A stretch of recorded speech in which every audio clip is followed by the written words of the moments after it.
Bienvenue à bord du vaisseau Hypersensas.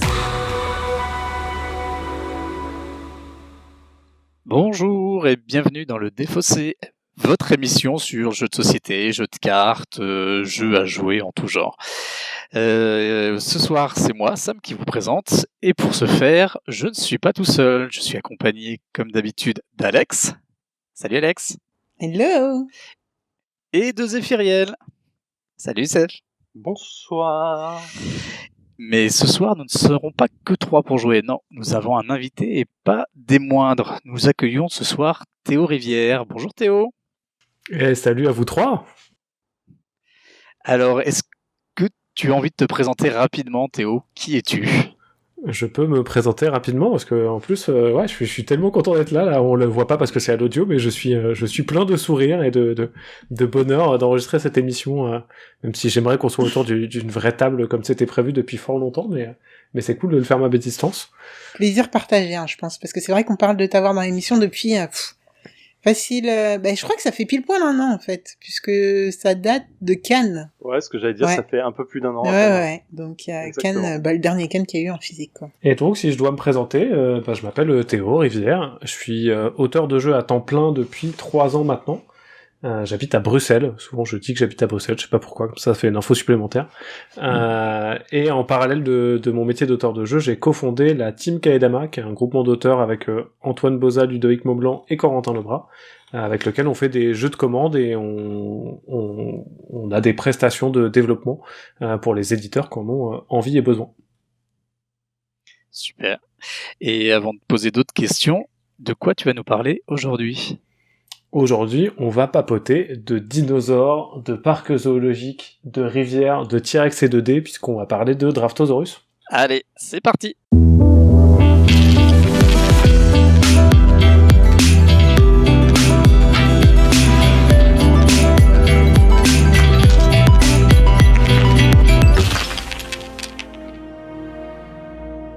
Et comme on vous le disait, on va parler de Draftosaurus aujourd'hui. Et alors du coup, pourquoi c'est toi qui viens nous en parler? Eh bien parce que je suis un des 4 auteurs de Draftosaurus, avec ceux que j'ai cités juste avant de la Team Kaeda, puisque c'est un jeu qu'on a fait, c'est un jeu de commande qu'on a réalisé pour Ankama, et donc que j'ai co-créé avec Antoine Boza, pour les reciter, Ludovic Maublanc et Corentin Lebras. Et du coup, est-ce que tu veux nous raconter, nous expliquer rapidement en quoi consiste... Ah non, je dois te poser une autre question avant, puisque c'est la première fois que tu viens dans l'émission, selon le petit rituel. Quel genre de joueur es-tu, Théo? J'aurais presque pu préparer la réponse à cette question parce que je savais que vous alliez me la poser, mais néanmoins j'ai pas réfléchi. Je suis un joueur assez dans le plaisir de la découverte. Je crois que c'est ce que j'aime le plus. C'est rare que j'aille vraiment en profondeur dans un jeu. Généralement, je vais plutôt faire 2-3 parties et puis essayer un nouveau jeu. Et dans ce cadre-là, j'ai tendance à avoir des goûts assez éclectiques. Je peux m'amuser autant sur un jeu gamer où on va jouer 1h30, 2 heures, que sur un jeu pour enfants où on va jouer 5 minutes. Vraiment, j'ai vraiment plaisir à jouer à tout type de jeu. J'ai une seule némésis importante que je déteste néanmoins, c'est le downtime. J'aime vraiment pas quand il y a des temps morts assez longs dans les jeux. Ce qui fait que j'ai tendance à moins m'amuser quand même et à jouer un peu moins naturellement à des gros jeux compliqués. Parce que c'est souvent un peu le défaut, je trouve, des gros jeux Eurogamer. Où parfois on attend un peu trop longtemps son tour et moi ça peut très très vite me rendre fou. C'est quoi ton jeu du moment là? Enfin, si tu veux en citer un actuellement. Là dans mes rituels de jeu, parce que je joue beaucoup moins forcément avec la pandémie, vous en doutez. Je viens de finir la saison 0 de Pandemic Legacy avec grand plaisir, et là on vient de faire notre deuxième partie du Dilemme du Roi, avec plutôt du plaisir, pas mal d'étonnement. Je sais pas encore si j'aime vraiment ce jeu, mais on a fait 2 parties fort plaisantes, donc j'ai hâte de continuer. Et autrement, à 2 avec Elodie, ma conjointe, en ce moment on joue énormément à Botanique, chez Space Cowboy de Sébastien Pochon, Greg Larger, et si j'en oublie un des 3, c'est dommage, Franck Critin, pardon, qui est un jeu de joueurs fort joliment illustré par Franck Dion, qui nous plaît vraiment pas mal. Merci pour cette réponse complète. Est-ce que tu veux nous raconter un petit peu de quoi parle Draftosaurus alors? Ouais, est-ce que je vous raconte un peu le jeu en lui-même, ou est-ce que je vous explique d'ores et déjà les règles? Alors non, moi je veux bien savoir un petit peu l'histoire du jeu, surtout que t'as dit que c'était un jeu de commande. Et j'avoue que ça m'intrigue un petit peu. Bon, après, dans le Défaussé, on va pas rentrer forcément dans les détails parce que c'est une émission rapide, quoi. Mais ça m'intéresse de savoir comment est venue cette commande. Est-ce qu'on vous a parlé du thème en vous disant ouais, on veut un truc sur les dinosaures dans un parc d'attractions. Enfin, à quel point ça a été guidé. Ouais, c'est un jeu qui a une histoire un peu particulière en plus parce que c'est donc Ankama qu'on connaît surtout pour avoir édité des jeux vidéo, notamment Dofus. Et puis pour avoir édité des ma jeunesse. Et pour moi aussi, je pense que c'est mon jeu d'adolescence par excellence. Et derrière, pour avoir fait de l'édition de livres, etc., c'est lancé un moment dans l'édition de jeux de société, en faisant des titres qui n'ont pas forcément très très bien fonctionné au départ, et qui à un moment a commencé à travailler avec des auteurs un peu plus installés. Donc nous, on les a rencontrés dans ce contexte-là. Ils nous avaient invités en même temps que Bruno Feduti, et puis il y avait du coup Antoine, Ludo et moi. Corentin était pas dispo, on est allé faire un peu un coucou dans leurs locaux pour se rencontrer, et puis on a discuté pas mal. On a un peu sympathisé dans ce cadre-là. Et plus tard, ils nous ont envoyé certains de leurs jeux pour qu'on puisse les découvrir et qu'on ait une idée de leur ligne éditoriale. Et dans ces jeux, il y avait un jeu qui s'appelait Dino Party, qu'on n'a pas trop aimé pour le coup, en toute sincérité, qui est un jeu où on lance des dinosaures pour essayer de les faire se reproduire sur une carte. Mais on a adoré les meeples de dinosaures, on les a retrouvés super mignons. Et Gaëtan Bojano, qui est agent d'auteur et qui travaillait avec Ankama à ce moment-là justement sur la recherche de nouveaux prototypes, était à l'atelier dans lequel on travaille tous les quatre régulièrement pour bosser sur d'autres projets, et puis on lui raconte un peu ça, on lui dit Dino Party, on n'a pas trop aimé, mais wow, les meeples de dinosaures, ils sont tellement mignons, ils sont trop beaux quoi. Puis il nous regarde et un peu sur un air de défi comme ça, il nous fait faites un jeu avec alors, si vous les avez trouvés mignons. Nous on est un peu genre vraiment, ouais, nous on a l'outil, on sait le faire, donc on peut les produire facilement maintenant, ça c'est déjà un coût qui est un peu amorti, donc si vous arrivez à faire un nouveau jeu avec, a priori on sera motivé avec Ankama quoi. Et donc un peu chauffé par ça, on s'est mis autour d'une table tous les quatre. Bon, en vrai tous les deux au début avec Corentin, parce que Antoine et Ludo avaient fortement envie de jouer à Terraforming Mars ou à Hearthstone à ce moment-là. Mais on s'est mis tous les deux puis tous les quatre autour de la table et on a commencé à brainstormer, de se dire qu'est-ce qu'on pourrait faire avec ces dinosaures, peut-être qu'on pourrait les mettre comme ça et puis on les fait passer, peut-être qu'on fait d'autres trucs. On est parti sur plein d'idées et c'est Ludo Maublanc au moment qui a dit autrement on les draft. Et puis à partir de là on a commencé à mettre les bases du jeu. Et c'est assez rare pour le signaler, vraiment, l'idée c'est pas de dire qu'on arrive à faire ça à chaque fois, autrement ça serait effectivement un peu trop facile, mais je pense qu'on a mis bien 75% de ce qu'allait être Draftosaurus sur ces 3-4 heures de soirée où on a discuté, on a brainstormé autour du jeu. Ça c'est une session de travail très efficace, je trouve quand même. Tu m'étonnes. La classe. Ouais, on a essayé de le refaire plusieurs fois, on n'a pas trop réussi. Et après, sur la fin de l'histoire du jeu, comme on avait une base qui nous plaisait dès le départ, du coup on l'a naturellement montré à Ankama parce que il était pour eux, et puis ça les a très vite branchés, et donc c'est un projet qui est vraiment allé assez vite du début jusqu'à la fin, quoi, parce que Ankama a tout de suite mis le pied à l'étrier, a trouvé un illustrateur qui a été accompagné par une illustratrice après, donc Vipin Alex Jacob, pardon, c'est des noms que j'ai pas l'habitude de prononcer, et Jiahui Eva Gao, qui l'a accompagné sur la fin de l'illustration, qui ont très vite habillé le jeu dans un style qui nous a très très vite plu, et puis voilà, le jeu était né vraiment très rapidement pour le coup. Du coup, est-ce que tu peux nous en expliquer rapidement les mécaniques ? Ouais, bien sûr, comme son nom l'indique assez bien, on est content parce que c'était le nom du proto, il est resté juste au bout. Draftosaurus, c'est un jeu de draft avec des Horus, donc des dinosaures. Alors le proto s'appelait Draftosaurus Rex, mais c'était un peu long à lire, donc on est un peu revenu à juste Draftosaurus. Et Draftosaurus commence avec une très bonne nouvelle, puisque ça y est, on a réussi à cloner les dinosaures. Et il y a une deuxième nouvelle qui s'adjoint à celle-ci, c'est on les a clonés, ils sont tous gentils maintenant, personne se mange entre eux, c'est que des super dinosaures, il n'y a pas de problème. Bon, il y a quand même une petite mauvaise nouvelle, c'est que malgré ce clonage des dinosaures, on reste dans un système capitaliste, et donc on a tous décidé d'ouvrir en même temps un zoo de dinosaures pour attirer les gens dans notre parc zoologique. Et donc on va essayer de récupérer ces dinosaures pour les mettre dans nos différents enclos, et avoir le zoo le plus prestigieux possible à la fin de la partie. Comment est-ce que ça va se passer ? On a chacun un petit plateau qui représente notre zoo. Au début de chaque manche, si on va faire 2 manches au total, on va récupérer 6 dinosaures dans un sac qu'on va cacher au creux de notre main comme ça, et on va les drafter. Donc assez simplement, tous ensemble, et tous en même temps, on va choisir un dinosaure qu'on va placer sur notre plateau, et on va passer les 5 dinosaures restants à notre voisin de gauche. Et donc on va en récupérer de nouveau 5. Il y a 6 espèces de dinosaures différentes, je reviens dessus un tout petit peu après, et il y a 6 enclos différents sur notre parc. Une fois qu'on a passé 5 dinosaures, qu'on en a récupéré 5, on fait ça une deuxième fois, une troisième jusqu'à temps qu'on en ait placé 6.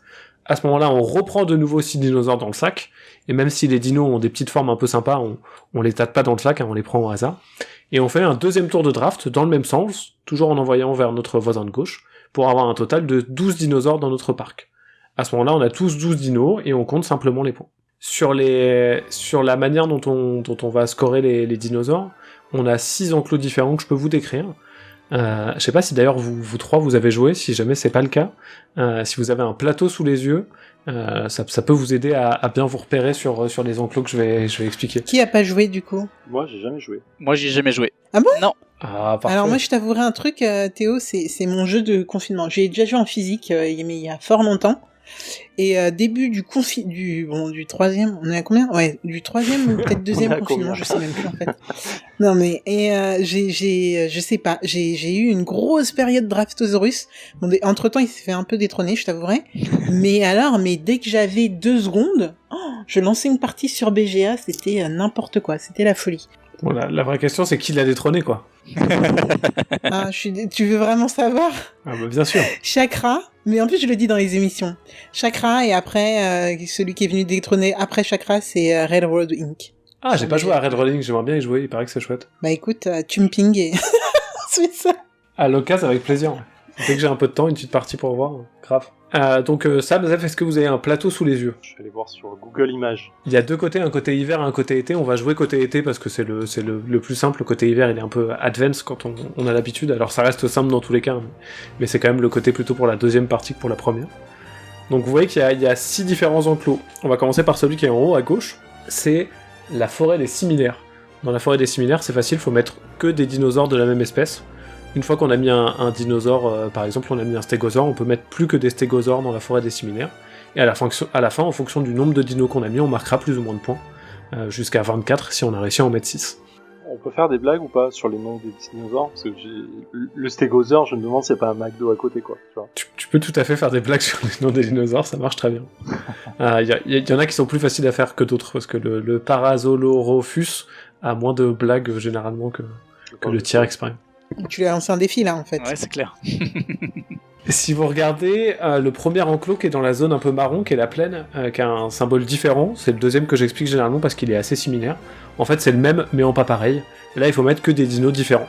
Et à la fin de la partie, on va compter des points. Plus on a mis de dinos différents, donc jusqu'à 6 max, parce qu'on peut jamais mettre 2 fois le même dinosaure, plus on va marquer de points. Un petit peu moins parce que ça monte jusqu'à 21, mais c'est un peu plus facile à faire. Sur le côté gauche, dans la forêt, vous avez un enclos où il y a marqué 3. C'est assez simple, c'est le trio des bois. Il faut mettre 3 dinosaures. À la fin de la partie, si j'ai 3 dinosaures ici, je vais marquer 7 points. Si j'ai pas 3 dinosaures, je vais marquer 0 points. Donc quand on en a mis 2, généralement c'est pas mal de mettre le 3ème, autrement ils sont un peu perdus pour rien. Juste en dessous, vous avez mon enclos préf, qui est la plaine des amoureux. Dans la plaine des amoureux, on va faire des couples de dinosaures. Comment est-ce que ça se passe? On met autant de dinosaures qu'on veut et il n'y a pas de contrainte de placement. À la fin de la partie, pour chaque couple, donc pour chaque 2 dinosaures de la même espèce, je vais marquer 5 points. Il n'y a pas de souci, on peut faire autant de couples qu'on veut, on peut faire autant de couples de la même espèce qu'on a envie. Donc si jamais j'ai 6 spinosaures, bah j'ai fait 3 couples et je fais 15 points, c'est génial. Par contre, on a essayé dans tous les sens et ça ne marche pas, on peut pas faire un couple de 2 espèces de dinosaures mélangés. Malheureusement, ça ne donne rien, donc si jamais j'ai un Triceratops et un Diplodocus, bah je fais 0 points. Il faut vraiment que ça soit 2 dinosaures de la même couleur, de la même espèce. Tout en haut, vous avez un enclos avec une petite couronne, c'est le King of the Jungle, le roi de la jungle. Je peux mettre un seul dinosaure dans cet enclos. À la fin de la partie, si c'est moi qui ai le plus de dinosaures de cette espèce dans tout mon parc, à ce moment-là, je vais marquer 7 points. Comme on est un peu sympa, en cas d'égalité, ça marche. Mais si j'ai mis un Triceratops, j'ai 4 Triceratops et personne n'a mis plus de 4 Triceratops, bam, je marque 7 points, je suis trop content. Tout en bas, le dernier enclos qui me reste à vous expliquer, celui où il y a un cœur brisé, c'est l'enclos hommage à Ludovic Maublanc, c'est l'enclos du dinosaure grognon. De la même manière, on peut mettre un seul dinosaure, il n'y a qu'un seul grognon dans notre parc. À la fin de la partie, je vais marquer 7 points si c'est le seul dinosaure de cette espèce dans tout mon parc. J'ai mis un T-Rex, si jamais j'ai un autre T-Rex, demi-dommage, je vais pas marquer mes points. Si par contre c'est mon seul T-Rex, je vais marquer 7 points. C'est-à-dire que si je mets pas ce dinosaure-là, je mets ce dinosaure-là et que je l'ai nulle part, Ouais. c'est-à-dire sur l'enclos du dessus, qui est tous les dinosaures différents, j'en ai que 5, je marque moins de points. Tu pourras pas faire les deux, ouais, effectivement. D'accord, ok. Tu peux pas avoir les différents à 100% et en même temps un grognon, ça marchera pas. Oui, d'accord, en fait, c'est que vaut mieux... Ok, d'accord, j'arrête. Ah, ça va. Mais il me reste 3 petits trucs à vous expliquer qui vont un peu aller aussi sur pourquoi est-ce que ça va pas se passer aussi bien que tu pouvais présager, Zef. Le premier, c'est le dé de contrainte. Dans Draftosaurus, il y a un dé qu'un joueur ou une joueuse va avoir au début de la partie. Ce joueur, cette joueuse le lance et il va ou elle va imposer une contrainte à tous les autres joueurs autour de la table. Cette contrainte, on est obligé de la respecter, mais celui ou celle qui a lancé le dé ne la respecte pas. C'est vraiment que pour les autres. Et puis, quand il ou elle passera ses dinosaures à son voisin de gauche, le dé passera avec les dinos, et donc le dé de contrainte va tourner également de la même manière. Les contraintes, il y en a du coup 6 différentes. En fait, c'est un seul dé qui est dans une seule main et qui du coup va passer au fur et à mesure, c'est ça? Tout à fait. Et qui va imposer une contrainte à tous les autres, mais pas à celui qui l'a lancé. Les contraintes, vous avez d'abord, on peut lancer côté forêt. Si jamais j'ai lancé côté forêt, on doit mettre son dinosaure dans un des 3 enclos de la forêt. Vous voyez, c'est ceux qui sont là où il y a des arbres en fait, sur le fond plutôt vert. Si jamais j'ai fait côté plaine, je dois mettre mes dinosaures dans le côté plaine, qui sont les 3 enclos de la plaine, sur un fond plutôt marron. Il y a ensuite côté cafétéria, vous le voyez, il y a un petit panneau sur la gauche du plateau, qui nous indique que vers la gauche c'est la cafette du zoo, et donc dans ce cas-là, on doit mettre notre dinosaure dans un des 3 enclos de la gauche de notre plateau, ou côté toilette, et dans ce cas-là, c'est dans les 3 enclos à la droite de notre plateau. Il y a 2 faces un peu bizarres, la première c'est la face dinosaure solitaire, si jamais on la sort, c'est encore une face grognon, je dois mettre mon dinosaure dans un enclos qui est vide. Donc si jamais j'en ai mis partout, je vais être un peu embêté, et je vous explique après ce qui se passe quand on est embêté. Et la dernière face, c'est attention au T-Rex. Quand je lance cette face, je ne peux pas mettre mon dinosaure dans un enclos qui contient déjà un T-Rex. Pareil, les T-Rex sont un tout petit peu particuliers, c'est la 3e petite chose qui me reste à vous expliquer. Donc attention, je peux mettre un T-Rex si jamais j'ai envie, mais je peux pas juste mettre à un endroit où il y a déjà un T-Rex. La première chose, c'est vous vous demandez là tout de suite, mais qu'est-ce qui se passe? Parfois, Théo, on va être bloqué, on veut mettre un dinosaure, mais on ne peut le mettre nulle part, car tous nos emplacements sont déjà occupés, ou la contrainte est trop forte. Au milieu de votre parc coule une rivière, et on a toujours le droit de mettre un dinosaure dans la rivière. On ne le noie pas, attention, il nage, il est pépouze avec ses potes, il est tranquillement en train de siroter une pina colada dans une bouée, on ne l'embête pas, il est dans la rivière. Les dinosaures dans la rivière, pour montrer qu'ils ne sont pas morts, nous rapportent quand même 1 point de victoire à la fin de la partie. Ce qui est pas terrible, mais c'est mieux que 0. Et la dernière chose, c'est les T-Rex. Les T-Rex, on le sait, c'est les meilleurs dinosaures, on est tous d'accord avec ça. Si jamais vous n'êtes pas d'accord, tant pis pour vous, mais c'est quand même les meilleurs dinosaures. En plus, on les a mis en rouge, Merci. parce qu'on sait tous que les pions rouges, c'est les pions les plus forts, donc les T-Rex, ils sont un des T-Rex, et en plus, ils sont rouges, donc forcément, vous en doutez, voilà, c'est le combo qui tue. Donc ils vont nous rapporter un petit bonus. Ce bonus, il est assez simple, à la fin de la partie, pour chacun de mes enclos qui contient au moins un T-Rex, je vais marquer 1 point supplémentaire. Quel que soit le nombre de T-Rex. Imaginons que dans ma forêt des similaires, j'ai réussi à mettre 6 T-Rex, ça va rapporter 1 point supplémentaire seulement, pas 6. C'est vraiment 1 point s'il y a un T-Rex, ou 0 s'il n'y a pas de T-Rex.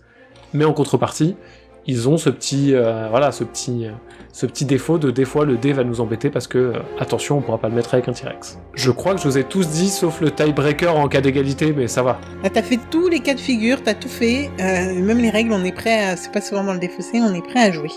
Et d'ailleurs, je vous propose de lancer tout de suite la partie. Et c'est parti. Putain, j'ai le seum. J'ai voulu bloquer ça, mais... Elle a le seum. Elle a le seum. Bah ouais, mais je t'ai quand même enlevé 3 oranges, quoi. Je suis très contente. Non, ils font du skateboard, pas du tout du patin à glace. C'est ça qu'on fait dans les rivières gelées. Ah punaise, mais oui, comme je suis en rouge, je vois à l'envers. Ok. C'est adjacent, différent adjacent horizontal. Purée, Théo! Non! Et nous revoilà après 2 parties en moins de 15 minutes de Draftosaurus en compagnie de Théo Sacha Rivière. Du coup, Théo, dis-nous un petit peu ce que tu as pensé de ces 2 parties qui t'ont mené à la victoire. Je peux donner mon avis sur le jeu. C'est pas mal, je trouve que c'est plutôt bien. Non, le premier truc à signaler, c'est qu'on a joué sur Board Game Arena, ce qui est quand même assez différent de... Même si l'adaptation est très très bien faite, j'avoue que nous on a aussi pensé Draftosaurus avec son matériel et notamment ces magnifiques petits meeple dinosaures qui me manquent à chaque partie. Après, BGA propose une expérience du coup plus rapide. Il y a un côté un peu pif paf pouf, on pose ses dinosaures, c'est un peu moins tactile, mais la version numérique est vraiment très réussie sur beaucoup d'aspects. Et puis c'est l'expérience qu'a payé, forcément. On le voit sur les scores, hein. Pour Zef et toi, c'était votre première partie, et vous faites des plus petits scores que Alex, qui avait déjà joué une cinquantaine de fois, je crois, et moi qui en ai fait forcément pas mal. Et donc c'est ça qui pèse. Mais à la fin, si je regarde les scores, je suis à 19 points de Zephyriel qui finit 4ème. Non, mais ça fait pas une très grosse différence pour le coup. On finit à 82, 80, 71, 63. Pour deux personnes qui découvrent le jeu, vous faites des scores qui sont vraiment pas mal, je pense. Et je vais tout de suite passer du coup la main à Zephyriel, puisque comme moi, il avait jamais joué. Qu'est-ce que t'en as pensé, toi, Zef, de ce Draftosaurus ? À part le fait que je me fasse rétamer en 11 minutes 46, non, mais en vrai, je passais un bon moment. Le seul truc, je vais décorréler le jeu de l'expérience BGA. Le jeu, comme je m'y attendais clairement, parce que nommé l'année dernière au Fige, c'est forcément un truc qui va me taper un peu dans les yeux de base. J'ai passé un très bon moment. Je pense que c'est un jeu que tu as envie clairement de pouvoir jouer facilement en soirée, et je pense que même là on l'a joué en moins de 12 minutes, mais même tu confirmeras ou pas, Théo, mais je pense que même en physique, c'est un jeu qui prend pas énormément de temps, et du coup c'est agréable d'enchaîner, de comprendre un peu plus, d'enchaîner, de tester une nouvelle technique, éventuellement tactique de jeu plus que technique, et donc voilà, c'est simple, c'est facile, c'est mignon. Il y a 2 extensions qui me donnent très envie, juste pour la gueule des extensions, sans connaître ce qu'il y a dedans. Et voilà. Après, l'expérience BGA, c'est pour moi toujours un petit souci en fait. C'est vraiment, j'ai cette fausse impression de jouer sans jouer, parce que les choses vont tellement vite que tu vois, tu cliques, tu places, t'as déjà la main suivante. Alors c'est cool parce que t'as envie de jouer très vite, c'est très bien. Mais je trouve que ça me pondère un peu l'expérience, en mode là on a fini de jouer, j'ai pas l'impression d'avoir vraiment joué, et c'est un peu bizarre. Donc je facilite et je félicite vraiment l'implantation BGA, parce que c'est génial de pouvoir jouer où tu veux, quand tu veux, facilement, surtout en ces temps difficiles d'éloignement social et physique de la part des gens. Mais clairement, c'est vraiment pas mon turf, quoi. Donc j'ai un peu de mal à passer le pas de jouer tous les jours sur BGA, comme ma chère Alex qui en est là, et je me permets de lui passer la main. D'un côté, je comprends ce que tu veux dire, mais de l'expérience de jeu, en effet, sur un jeu, en soi, là, on a même fait les deux faces du plateau. Enfin, je sais même pas, en fait, c'est 2 faces du plateau. Ouais, tout à fait, ouais. C'est le plateau recto verso, ouais. Ouais, ok. Donc on a fait les 2 faces du plateau parce que j'avais envie de vous le proposer, quoi. Mais en vrai, une seule face, même une première fois, ça a fait franchement à tout péter 7 minutes de jeu, quoi. Et du coup, en 7 minutes de jeu, même un jeu physique, bon, j'en connais pas, hein, très honnêtement, un jeu physique qui, en temps d'installation, puis après de jeu, en tout, ça fait 7 minutes, honnêtement, là, j'en ai pas en tête. Mais n'importe quel jeu qui se joue aussi rapidement que ça, forcément, tu fais une partie, t'as pas l'impression d'avoir joué. Donc, je pense pas que ce soit la mouture BGA, ou enfin la manière de jouer qui soit problématique, plus en fait que comme c'est un petit jeu, en effet, c'est le genre de jeu que si tu les enchaînes pas, si tu fais qu'une seule partie, en effet, t'as pas l'impression de jouer. Nidavellir, honnêtement, si tu joues sur BGA, pour reprendre cet exemple qui a été donné tout à l'heure, mais je sais plus en off ou pas, Nidavellir, en soi, tu les sens les 40 minutes de jeu, et clairement tu sais que t'as joué, quoi, même si ça s'enchaîne. Donc je pense que oui, en effet, les jeux qu'on a fait précédemment, donc Draftosaurus, Chakra ou Red World Inc., ouais, faut les enchaîner, et là seulement tu te rends compte tu testes des différentes choses, et tu te rends compte de toutes les subtilités, de où marquer des points. Là, à un moment, en première partie, tu as dit je sais même pas où j'ai perdu des points. Mais ouais, en effet, en une partie aussi rapide, c'est sûr que, et puis tu sais même pas que les points vont s'afficher de telle ou telle manière, donc tu t'y attends pas, donc t'es surpris par les trucs et tout, donc je comprends. Mais je pense pas que ce soit le fait que ce soit je me permets de répondre parce que du coup j'ai fait plus le côté BGA que le jeu vraiment. En vrai, je trouve que c'est un jeu. Enfin, non, parce que du coup ça m'a gêné en fait de me dire je parle plus de BGA que du jeu. En vrai, je me suis vraiment éclaté simplement, dans le sens dinosaures mignons, tout le reste, et placement intelligent, parce que effectivement, la façon de noter des points, tactiquement, c'est intelligent. Tu as vraiment cette sensation de poser la question de ce que tu dois faire, éventuellement ce que tu as déjà vu, parce que là, on joue à 4, donc je me disais, ok, il va y avoir comme 2 dinosaures qui vont possiblement revenir. Donc, regardez ce qui se passe autour de toi. C'est un jeu qui fait facilement la police du jeu, et j'aime beaucoup ça. Le fait de dire je vais passer à machin, attention, qu'est-ce que je vais lui passer, parce qu'il est en train de faire ça. Donc et ça c'est agréable en fait. Je trouve que dans un jeu qui dure très peu de temps, arriver à manier la mignonitude, le placement tactique intelligent, le calcul d'optimisation et le fait de faire la police, je trouve ça très bien. Je trouve ça vraiment, ça me vend beaucoup de rêves d'un coup en fait. Donc clairement un jeu que je vais refaire. Du coup, moi, si je peux donner mon avis, mais je l'ai déjà donné, franchement, sur les 3 dernières émissions que j'ai animées, au final, entre Chakra et Railroad Inc. Donc, j'ai toujours un problème avec ce nom. Mais en soi, oui, je commençais toujours ces émissions en disant que, en fait, ils sont venus un petit peu chasser Draftosaurus, sur lequel j'ai bugué, mais pendant vraiment un petit moment, quoi. 48 parties, sur le BGA.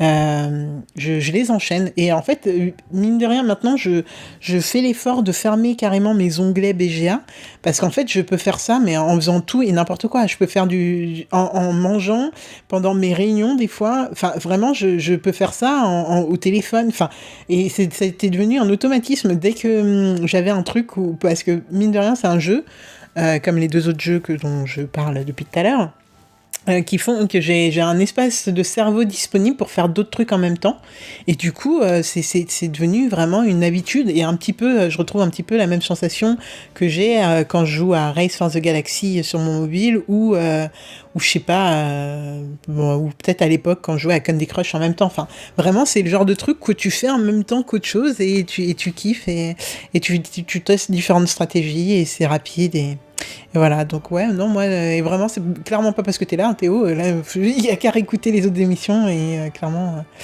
voilà, moi, c'est un de mes petits bijoux du moment. Sam, du coup, comme c'était aussi ta première partie. Ouais, et ben moi, du coup, je vais en profiter pour redonner mon petit avis. Et ben j'ai également beaucoup aimé. La dynamique du jeu est vraiment agréable, ça passe vite, ça déroule. On a envie pour revenir sur le côté BGA, le côté de ne pas avoir les petits meeples en main quand même manque, et je pense que ça m'aurait aidé à les mémoriser, puisque du coup on se les repasse, et sans voir après les meeples qu'on a passés, donc qui vont être gardés ou pas, les avoir en main, je pense que ça aurait aidé un petit peu à du coup les avoir mieux en tête, mais ouais, toute la dynamique est ultra chouette, et puis mais ça va très très vite, quoi. J'ai même pas compris à quel point ça allait vite, et à quel moment on en est arrivé à la fin, et c'est très sympa, très très chouette. J'ai vraiment passé un bon moment.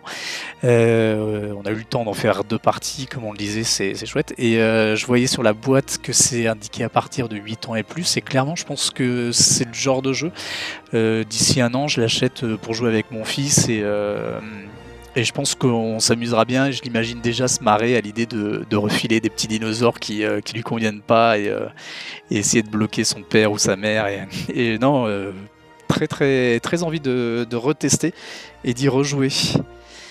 J'en profite, du coup, Zef, on les a évoqués rapidement, mais je sais qu'il y a 2 extensions à Draftosaurus. Est-ce que tu veux nous en parler? Ouais, je peux.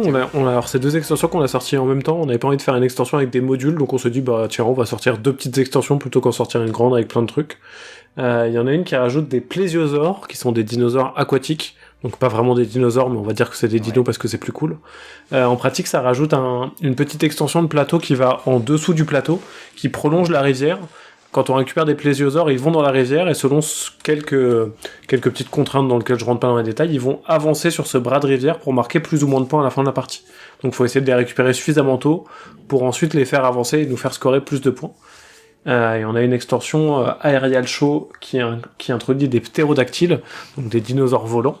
De la même manière, on a placé cette fois-ci un un rajout de plateau plutôt en haut du plateau, qui représente les montagnes sur lesquelles on va pouvoir placer uniquement des ptérodactyles dans des volières, qui vont nous débloquer des petits pouvoirs au fur et à mesure de la partie. Donc soit des dinosaures qu'on va pouvoir placer avec un peu moins de contraintes, soit des points, soit même, si on va assez vite, la possibilité de ne plus subir le dé de contrainte de toute la partie, ce qui est plutôt costaud.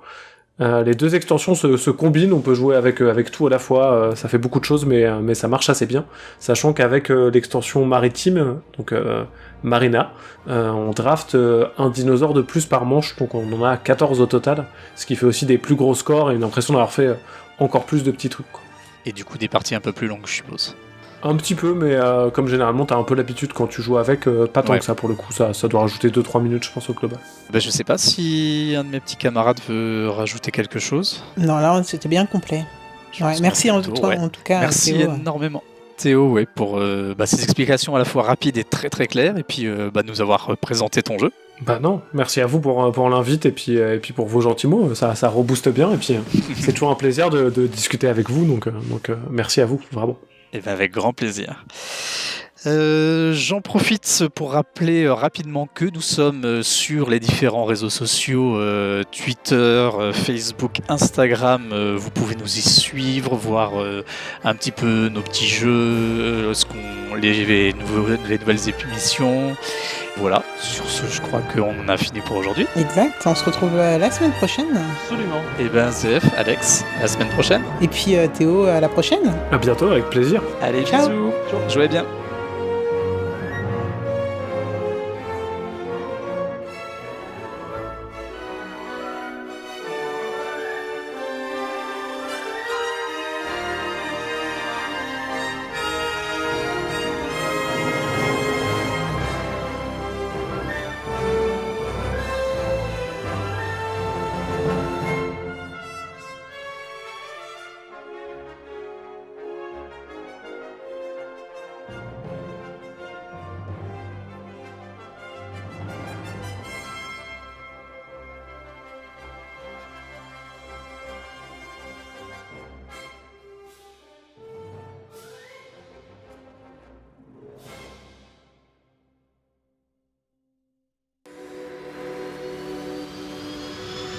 Fin de transmission.